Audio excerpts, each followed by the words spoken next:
want to prep some dinner for the week, at least a few days, because I can already feel like I'm gonna be tired. Oh, that's my something about Mary. Is that hair gel? Anyway, something that I do enjoy is spinach and artichoke dip. And I feel like I just can't have that for dinner, so I think I'm just gonna slather it on some chicken and call it good. That way I get, you know, a protein in there, plus it's smothered in good and it's easy, and I can just bake it, pop it in the fridge, and just kind of heat it up when I want to. I have seen this a few times on Pinterest. I'll link kind of like an inspiration recipe down below. I am going to change it up just a bit for my liking, but you know, do whatever you want. If you are feeling like you want to semi-homemade this, get some chicken breasts and get some jarred spinach and artichoke dip, and then throw some cheese on it. Like, this is very simple, but it's very delicious. My oven is preheated to 400 degrees Fahrenheit, and we can get started. I'm gonna start with my mixture, my spinach and artichoke mixture. This is pretty much how I make my dip when I just make the dip. Under here I have some cream cheese that I did not soften enough, so I chopped up some spinach, sauteed it a bit so it just got a little more compact, and I threw it on the cream cheese, and now it's room temperature.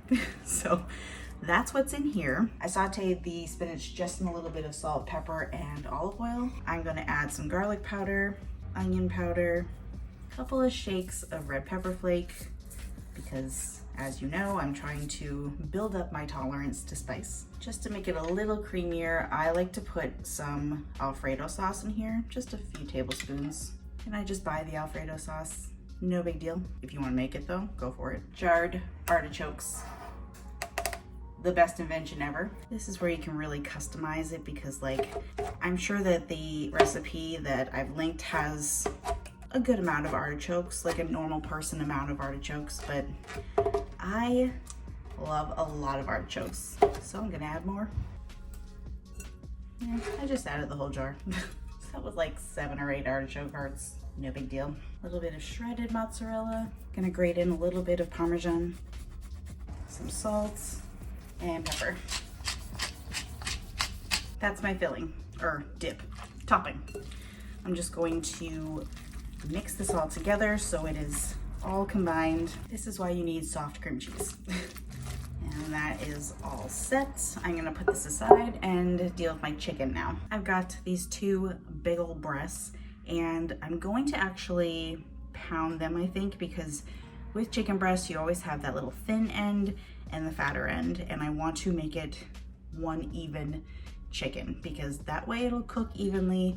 And chicken breasts are difficult because they dry out the second you overcook them, but we're gonna fix it. Get your little breast right there. I'm going to cover this with some cling film just so it doesn't get everywhere. Then I've got my torture device here, my little mallet, and I'm gonna take the flat end and just kind of take my aggression out on it. When you bring the hammer down on the chicken, you want to push it down and a little bit out so that it's not just kind of pounding down. You want to spread the chicken a little bit.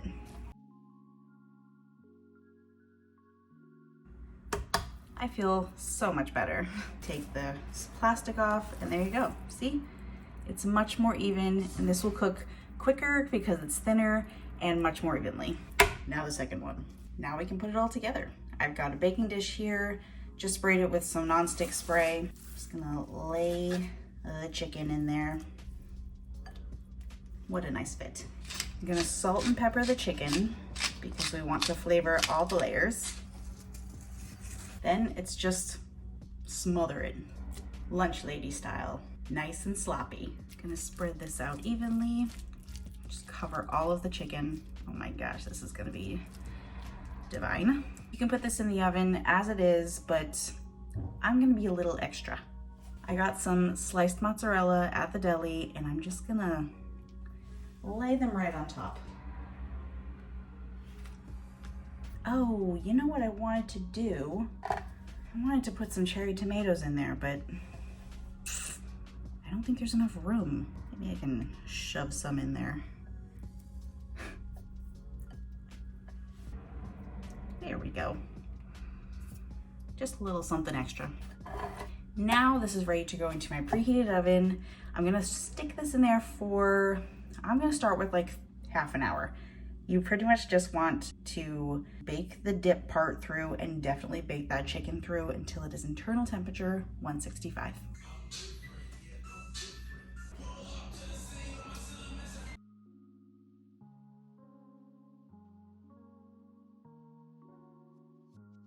Look at this. This is a little darker than I wanted. I left it on broil for just a little too long and just forgot about it, but it's all good. That crunchy, stretchy cheese under there. Ooh, it's hot, it's bubbling. And now I wait because there's no way I am touching this with a fork and knife just yet.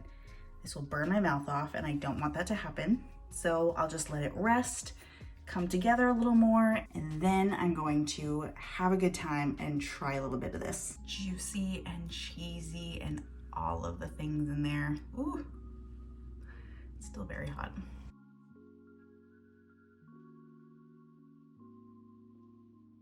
Ooh, it's good.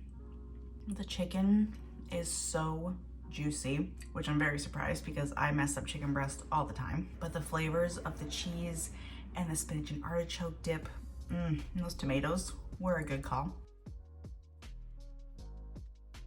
Okay, I don't want to eat too much because this is dinner for the next few days, but look how easy it was. So delicious, got all your veggies in there, but still a lot of cheese, so you know, you can be bad sometimes, it's okay. Especially when it tastes like this. You should give it a try. Easy weeknight meal, one pot wonder. Enjoy.